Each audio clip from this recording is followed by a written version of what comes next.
कभी सपना नहीं देखी है। हैना साहब का तो साहबुद्दीन का नाम ही काफी है। आपको सपना, आप तो डिप्टी सीएम बन गए, मंत्री बन गए, अब आपको मुख्यमंत्री आना है। साहब के लोगों का अहम ताकत उसमें निहित है। तो अगर आपको वह पद, जो गरिमा आपको मिला है, उस गरिमा में अगर साहब के लोगों का ताकत जुड़ा हुआ है तो उस परिवार के साथ आपको ताकत के साथ खड़ा। आदरणीय तेजस्वी यादव जी भी बड़ा चेहरा है और कहीं उनसे कम आदरणीय हैना साहब का चेहरा भी कम नहीं है, बड़ा चेहरा अलग तरीके। अच्छा, उसके बाद भी बड़े आदर के साथ जन जन के दिलों में बसने वाले लालू जी का फोन आता है। उसके बाद का चुनाव हैना साहब ने फेस किया। आदरणीय विनोद जायसवाल जी के चुनाव में भी डोर टू डोर जाकर उन्होंने कैंपेन। हम लोग भी साहब के सिपाही हैं, तो हो सकता है उल्टा पुल्टा अनाप शनाप हो सकता है कि हम लोग बोलते हो, कहते हो, आरोप लगाते हो, मांग करते हो। राज्यसभा का मांग किया, माननीय जो सब मंत्रिमंडल का हम लोगों ने मांग किया, हम लोगों ने विरोध जताया, सब कुछ हम लोगों ने किया।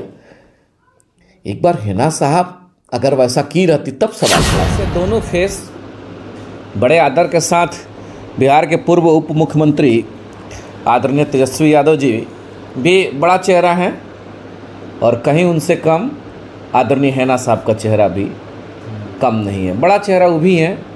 दोनों में अंतर को समझ लिया जाए। आदरणीय तेजस्वी यादव जी का आना पूर्व का प्लान था, चूँकि उनका जो मैप था उसमें सभी जगहों में जन विश्वास यात्रा को लेकर के सभा आना जाना उनका ये चल रहा है। जमाल हाता का कार्यक्रम, वहाँ के नौजवान, आप ये कह लीजिए कि अंडर 20, एबव 20 नहीं, अंडर 20 माने 20 साल से नीचे का लड़का लोग। वर्मली कैसे नहीं होता है कि मैडम हम लोग एक कार्यक्रम अपने गांव में रखना चाहते हैं, आप सादर आमंत्रित हैं। चूँकि वह हैना साहब, लोकप्रिय नेत्री हैना साहब का ये नेचर ही है।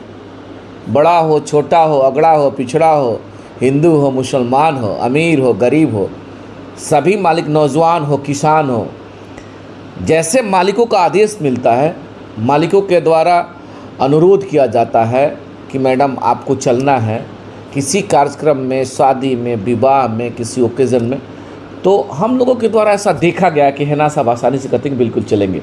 तो उसी कार्यक्रम में वो एक बच्चा लोग निर्धारित कर दिया था। उसी कार्यक्रम में मैडम गई तो आप सभी मीडिया के साथी के द्वारा जो है सो ये कहा गया कि भाई शक्ति प्रदर्शन है। नहीं, शक्ति प्रदर्शन का मामला नहीं था। उनका प्लान पूर्व से था और हैना साहब का प्लान 1-2 दिन पहले बच्चा लोग बोला उसी में, वो प्लान का कार्यक्रम नहीं था।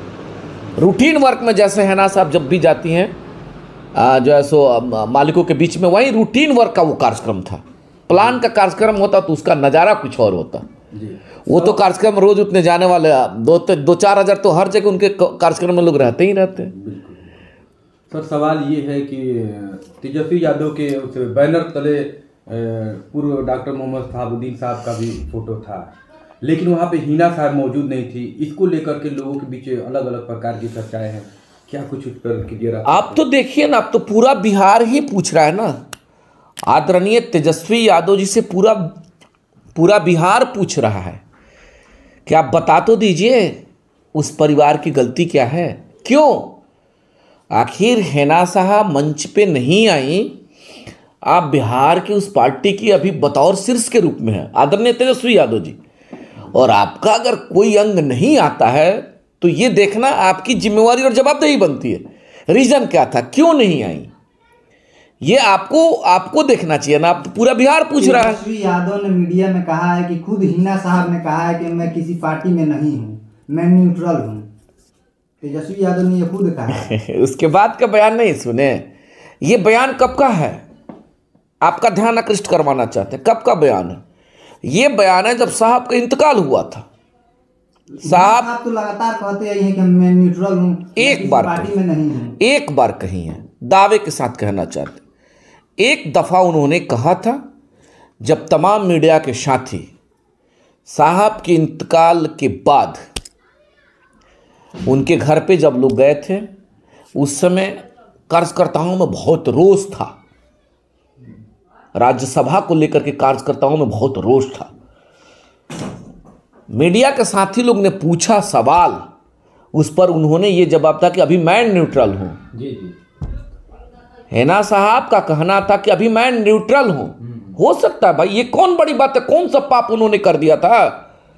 पार्टी में भी काम लोग कर रहे हैं, व्यक्तिगत काम से भी आदमी थोड़ा दूरी रह जाता है। कभी कभी पार्टी के कार्यक्रम में किसी पारिवारिक किसी व्यक्तिगत कार्य से भी आदमी अलग हो जाता है, उसको आप अलग तरीके। अच्छा, उसके बाद भी बड़े आदर के साथ जन जन के दिलों में बसने वाले लालू जी का फोन आता है। उसके बाद का चुनाव हेना साहब ने फेस किया। आदरणीय विनोद जायसवाल जी के चुनाव में भी डोर टू डोर जाकर के उन्होंने कैंपेन किया। ये उसी से मैं कहना चाहिए ना कि हेना साहब ने घोषणा कर दिया कि आप न्यूट्रल है तो आपसे हमारी दूरी, आपसे मेरा संबंध, पार्टी का संबंध समाप्त, ये बयान आ जाना चाहिए था ना। तो राष्ट्रीय जनता दल के माननीय प्रदेश अध्यक्ष महोदय भी बार बार कहते हैं कि शहाबुद्दीन साहब परिवार के अंग, अभी 2 महीना 3 महीना 4 महीना पहले का स्टेटमेंट था। अच्छा, देखा जा रहा है सही सवाल कि विनोद जायसवाल की जब बातें हुई तो विनोद जायसवाल, हिना साहब ने विनोद जायसवाल को अपना समर्थन दिया, उनका साथ दिया और उनको नेता बना दिया। लेकिन विनोद जायसवाल को देखा जा रहा है कि तेजस्वी यादव के करीब में थे। चलिए, उन्होंने पार्टी के नीति के अनुसार या पार्टी का नीति होता है कि आप जिस पार्टी में हैं, अगर पार्टी के साथ चल रहे हैं तो पार्टी के हर कार्यक्रम में शरीक होना, ये नीति कहता है। एक मानवता क्या कहता है, जरा उन पर भी आ जाना चाहते हैं।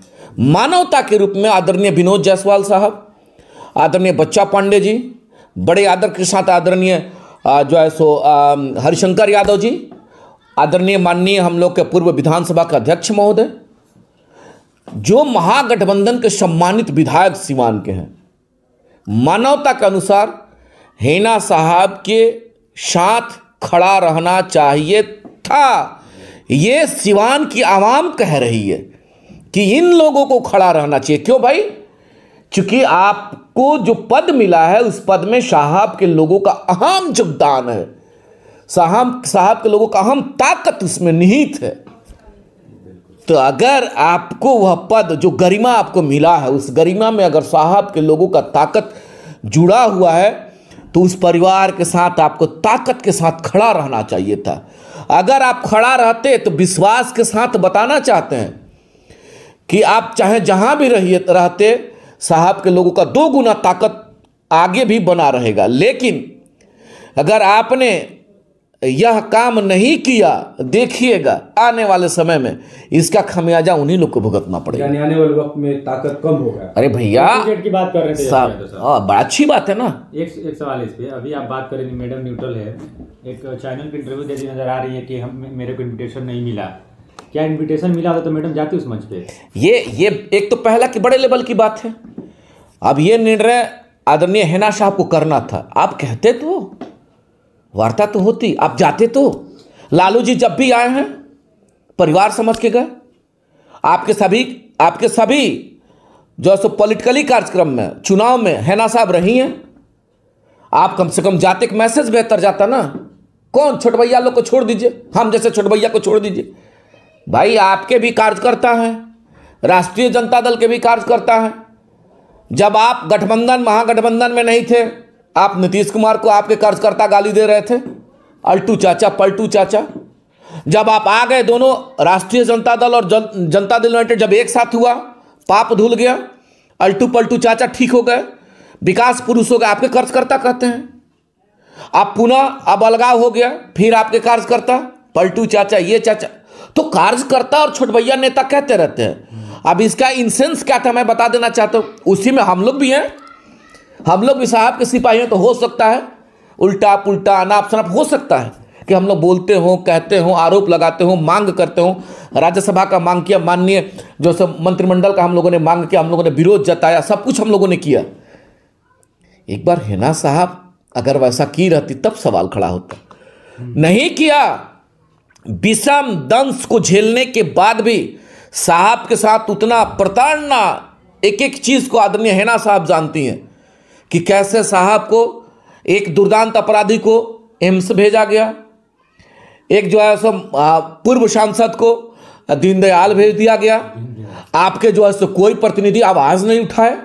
आपके माननीय सांसद दिल्ली में थे, आवाज नहीं उठाए, एक बयान नहीं आया, आप लोग पूछने देखने नहीं गए। तमाम तरह का दंश उन्होंने झेला, बावजूद धर्म का पालन करते हुए राष्ट्रीय जनता दल के साथ आज तक वो कभी कोई अनारगल बयानबाजी उन्होंने नहीं किया, कभी नहीं कहा, कभी पूर्ण दीजिए, कभी नहीं कहा, कोई दर्द उन्होंने बयान नहीं किया। शालीनता के साथ हर चीजों का उन्होंने जवाब दिया, शालीनता के साथ, कभी कोई किसी पे एलिगेशन नहीं रहा।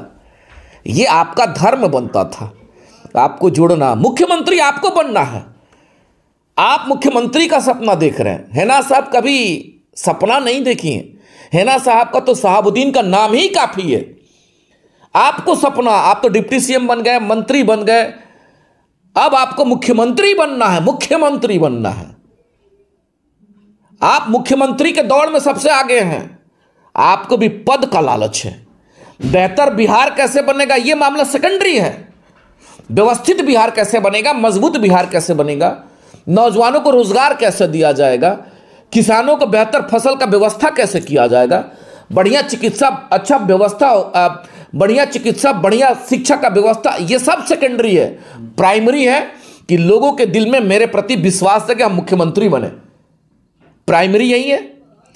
आप जब आकांक्षा पाल के रख करके जनता के बीच में ताकत के लिए खड़ा है, कभी सोचा पूरे बिहार के 17% के शीर्ष लीडर, 17% माइनॉरिटी समाज के लोग हैं और पूरे बिहार में 17% के मुख्य नेता के रूप में आदरणीय हैना साहब आज भी हैं। पूरा बिहार उनको अपने नेता के रूप में देखता है और हम जैसे 10% हिंदू, उसमें सभी धर्म, सभी समाज के लोग, ब्राह्मण, राजपूत, भूमिहार, यादव, नोनिया, बीन, मल्लाह, चमार, दुसाद, कोयरी, कुहार, तेली, धमले, जो शहाबुद्दीन साहब के सिद्धांतों में जिनका अपना विश्वास था, शहाबुद्दीन साहब ने जिनके लिए एक एक कदम चल करके उनके लिए ताकत बनने का कार्य किया है, वह लोग हैना साहब के साथ आज भी खड़ा है।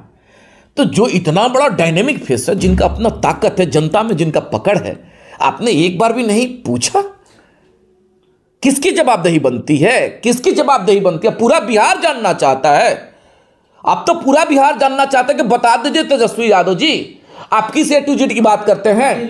स्तंभ के रूप में देखा जाए, सुन लिया जाए, पूर्ण स्तंभ के रूप में, राष्ट्रीय जनता दल का स्तंभ के रूप में पूरा देश जानता है कि 14% यादव समाज और 17% मुसलमान समाज राष्ट्रीय जनता दल का रीढ़ रहा है, स्तंभ रहा है। और आप कल्पना करिए कि जब 17% के लोग जब आपके दल से जब किनारा लेंगे, समझ में आएगा कि आप कौन सा A to Z की बात कर रहे हैं। बड़ा आबादी जब आपसे दरकिनार होगा, अपना ताकत जब हटाएगा, उस दिन आपको समझ में आएगा कि हमने गलती कौन सा किया है। क्या माना जाए कि अब हिना साहब का आरजेडी से रिश्ता खत्म हो गया या कुछ गुंजाइश भी बाकी है इसमें? ये शीर्ष लेवल का मामला है। तेजस्वी यादव ने बताया है परिवर्तन होना जरूरी है, सालों में बहुत कई प्रकार के परिवर्तन होते हैं।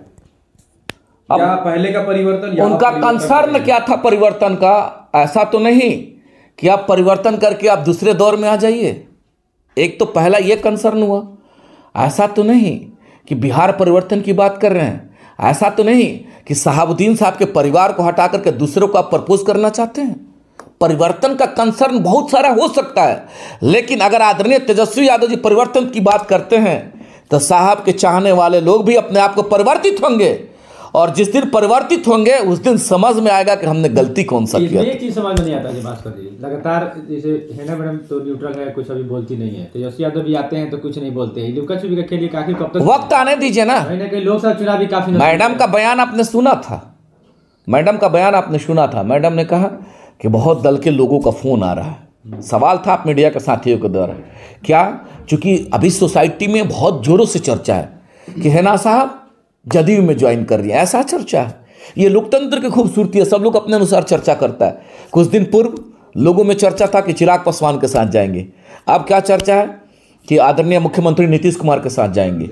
उन्होंने कहा भी है कि वक्त आने दीजिए, वक्त के अनुसार निर्णय होगा। बाबू भी आ रहे हैं, बाबू अभी बाहर हैं, बाबू भी आ रहे हैं और बिहार के आवाम से विमर्श होगा और बिहार के आवाम के हक में आप देख लीजिए ना, राष्ट्रीय जनता दल में माइनॉरिटी समाज और साहब के चाहने वाले लोगों का ब्लाइंडली सपोर्ट था। किस लिए? आप सत्ता किस लिए पाना चाहते हैं? अपने लोगों के ताकत के लिए, बिहार के आवाम के लिए बेहतर कार्य करें। इसीलिए आप सत्ता चाहते हैं आदरणीय तेजस्वी यादव जी, सत्ता तो इसीलिए चाहते हैं। तो हैना साहब के लोगों का ताकत अगर आपके साथ जुड़ा हुआ है, तो हैना साहब के लोगों का, माइनॉरिटी समाज के लोगों को संवैधानिक अधिकार आपने क्यों नहीं दिया? आप सरकार में थे, आप अच्छा मंत्रालय क्यों आपने नहीं दिया? यह सवाल बन जाता है। आप 14% की आबादी पर आप मुख्यमंत्री डिप्टी सीएम बन सकते हैं, तो 17% की आबादी को आपने क्यों नहीं दे दिया? आप बिहार से किसी माइनॉरिटी चेहरा को एक सीएम, डिप्टी सीएम बना दिए होते, एक संदेश जाता, एक मजबूत संदेश जाता। मतलब आपका जब तक ठीक रहे तब तक ठीक। अगर कोई अपने नेता के लिए, अपने आवाज के लिए, अपने संवैधानिक अधिकार के लिए सवाल खड़ा करता है, तो आपको यह नागवार गुजरता है और आप परिवर्तन की बात करते हैं, तो वक्त आने दीजिए। पूरे बिहार के साहब के चाहने वाले लोग हैना साहब के साथ ताकत के साथ खड़ा है, और जिस दिन मैडम का जो परिवर्तन का दौर सियासत में दिखेगा, समझ में आएगा कि गलती क्या हुई है। साहब समर्थक चाहते हैं कि हिना साहब अपनी पार्टी बनाए और चारों तरफ हर जगह बिहार के 40 सीट पे अपना कैंडिडेट खड़ा करे और ताकत दिखाए कि हमारी क्या ताकत है। राजद के खिलाफ खड़ा केवल ये बातों से होगा कि ये धरातल पे दिखाई बहुत जल्द कुछ होने वाला, इंतजार करिए ना। सब चीज चल रहा है, जैसे लोकसभा बहुत नजदीक है, तो फैसला भी अब बहुत नजदीक है। सभी स्तर पे बातचीत चल रहा है। चूंकि कुछ ऐसी चीजें होती हैं जब फाइनली हो जाता है कि हमारे नेता का प्लान क्या है, जब प्लान हमारे नेता का फाइनली हो जाएगा, समाज के बीच में आ जाएगा, और जो प्लान आएगा बिहार के मालिकों के हक में प्लान आएगा, सिवान के मालिकों के हक में आएगा, सिवान के मालिक और बिहार के मालिकों के विमर्श के उपरांत आएगा। जमसुराज की तरफ भी झुकाव कहीं ना कहीं नजर आ रहा है। अब इन चीजों पे चूंकि बहुत नहीं हम बता सकते हैं, मैडम ने ही स्पष्ट कहा है कि सभी लोगों का फोन आ रहा है। आप चूंकि शीर्ष की नेत्री हैं, अब ये कह लीजिए सिपाही के रूप में हम लोग हैं, तो हम लोग के एसपी के रूप में हैं, तो जरूरी नहीं है कि एसपी के पास अगर डीजीपी या डीआईजी और मुख्यमंत्री का फोन आता है, उन चीजों का जानकारी सिपाही तक भी जाए, जरूरी नहीं है। इसलिए माननीय नेत्री हैना साहब के पास वरिष्ठ शीर्ष के लोगों का जो संपर्क है, लोग संपर्क में लगे। जो निर्णय होगा, उन्होंने बार बार कहा है कि बिहार के आवाम के हक में होगा, और इंतजार करिए। अब पूरा बिहार इंतजार में है कि अब नहीं, आपने साहब ने जिसके लिए कुर्बानी दे दी, अपनी जान दे दिया, साहबुद्दीन साहब ने जान दे दिया राष्ट्रीय जनता दल के लिए, मिला क्या? अब तो बिहार पूछ रहा है। बहुत नाराजगी है साहब के लोगों में, बहुत नाराजगी है। सर, जमाल हाता में एक प्रोग्राम के दौरान ये भी बताया गया कि तेजस्वी यादव, यानी कि अगर ये जो साहब के परिवार को जो लोग चाहने वाले हैं, अगर ये लोग सिर्फ अगर इनका साथ छोड़ दें, तो आने वाले वक्त में 5 से 6 सीट निकालना इसके लिए मुश्किल हो जाएगा इनके लिए 2025 में। प्लान कर लीजिए आप, जरा आप देख लीजिए, ऐसा कोई विधानसभा क्षेत्र नहीं है। 243 में से हम ज्यादा नहीं जाना चाहते हैं, बड़ी छोटी मुंह बड़ी बात हो जाएगी। हमको जो जानकारी है 245 में 100 ऐसा विधानसभा है जहां साहब के नाम पर बिना कहे साहब के जो चाहने वाले लोगों की संख्या 20 से 25 हजार है। बड़ा भी इससे ज्यादा है, हम कम आकलन करके चल रहे हैं साहब के नाम पर। अब बताइए कि जहां 20,000 वोट साहब के नाम पर जब डाइवर्ट होगा, कहां जाइएगा? कौन वोट है आपका बेस वोट? बता तो दीजिए, हम तो पूछना चाहते हैं, हम दावा के साथ कहना चाहते हैं। बता दीजिए ना आपका बेस वोट कौन सा है। हम राष्ट्रीय जनता दल पे ही सवाल करना चाहते हैं। अब आ जाइए जरा, अगर पूछिएगा तो बता देना चाहते हैं। अपर क्लास का बिना कहे अपर क्लास का 90% वोट आपके साथ नहीं है, वो कहीं और शिफ्ट है। उसके बाद आ जाते हैं माइनॉरिटी समाज का बिना कहे 17% में 95% वोट राष्ट्रीय जनता दल के साथ था, और पूरे बिहार के 17% माइनॉरिटी समाज के नेता के रूप में हैना साहब हैं। तो आप उनके नेता को दरकिनार करिएगा, वो आपको वोट देंगे? ऐसा संभव है? उसके बाद आ जाइए, यही अति पिछड़ा हम जैसे नोनिया बीन मला, हम लोगों का ताकत रहा हुआ पूर्व में। लालू जी के साथ पूरा बिहार अति पिछड़ा खड़ा था। क्या मिला अति पिछड़ा को? क्या दिया है आपने? इसका रीजन था कि पूरा अति पिछड़ा आपके पार्टी से डाइवर्ट हुआ और कहां गया? अति पिछड़ा के लोगों का ताकत नीतीश कुमार जी के साथ जब खड़ा हुआ तो बिहार के सियासत में एक बड़ा परिवर्तन आया। आप किस कैलकुलेशन की बात करते हैं? बता तो दीजिए, आप अपने सूत्र को तो बता दीजिए। हम इस आधार पे बिहार को एक व्यवस्थित बिहार, बिहार को एक मजबूत बिहार, बिहार को एक बेहतर बिहार बनाने की परिकल्पना कर रहे हैं, जिसमें लोकतंत्र में जनता ही मालिक है और एक बड़ा तबका, आपने बड़ा तबका का बहिष्कार किया है, आपने बड़ा तबका का सम्मान हटाया है। एक बड़ा तबका जो आपके साथ जी जान से खून पसीना लगा करके खड़ा था, उनके नेता को आपने दरकिनार किया है। पूरा बिहार आपसे अब जानना चाहता है, पूरा बिहार अब आपसे पूछना चाहता है, बताइए कि हैना साहब की गलती क्या रही है, बताइए कि शहाबुद्दीन साहब की गलती क्या रही है। शहाबुद्दीन साहब अपने आप को शहादत दिए पार्टी के लिए, उनकी गलती यही रही थी। उन्होंने कहा, क्या कहा था कि लालू जी हमारे नेता, यही तो गलती रही थी। इसका परिणाम है आप इस प्रकार से किसी का तिरस्कार करिएगा, आप इस प्रकार से किसी को दरकिनार करिएगा। जो आदमी ताकत के साथ हर वक्त आपके साथ खड़ा, आप तो पूरा बिहार देखना चाहते, पूरा बिहार पूछ रहा है। आखिरी सवाल है कि क्या हिना साहब चुनाव लड़ेंगे कि ओसामा साहब, क्योंकि एक चर्चा है यूथ में कि ओसामा साहब अब सामने है, अब फ्रंट की राजनीति। निश्चित तौर पे अजय भास्कर जी का नाम आ रहा है। अरे हम तो कह ही रहे, हम तो शुरू से कहते हैं कि हैना साहब सांसद बनेंगे, अजय चौहान सांसद रहेंगे। हम तो शुरू से चिल्ला के कह रहे हैं भैया, हम तो ऐसा चाहते हैं। हैना साहब, आपको पता है कि कितना ट्रस्ट है हम जैसे सिपाहियों पर, हजारों सिपाही हैं। और जिस दिन हैना साहब या बाबू ओसामा और हैना साहब दोनों एक दूसरे के पूरक हैं, एक माँ है तो एक पुत्र है, इसमें कहीं बटा हुआ नहीं है कि हैना साहब लड़ेंगे कि बाबू ओसामा लड़ेंगे, दोनों एक दूसरे के पूरक हैं। और दोनों व्यक्ति बिहार में सभी चाहने वाले लोगों के ताज हैं। आने वाले समय में देखिएगा पूरा बिहार जिस प्रकार से साहब के चाहने वाले लोगों का ताकत है, हम सबों का ताकत बढ़ेगा। और हैना साहब, बाबू ओसामा, दोनों में कोई फर्क नहीं पड़ता, एक माँ है एक बेटा है, कहीं बटा नहीं है। माँ बेटा, इससे नजदीक क्या हो सकता है। मैडम के एक बयान आया था, तो उन्होंने कहा था कि या तो मैं चुनाव लड़ूंगी या मेरा बेटा, या हो सकता है मेरे करीबी कोई चुनाव लड़े। यही तो बात, यही तो शालीनता है। अभिनंदन करना चाहते हैं आदरणीय लोकप्रिय नेत्री हैना साहब का, यही शालीनता है, यही सादगी है। गजब का शालीनता, गजब की सादगी है, जिसकी वजह से आयरन लेडी के रूप में हैना साहब स्थापित है। कभी उन्होंने नहीं कहा। और देखिएगा मेरे भाई, सभी दंश को झेलने के बाद मालिकों के बीच में समर्पित रहती हैं। इंतजार करिए, जो होगा बेहतर होगा। धन्यवाद।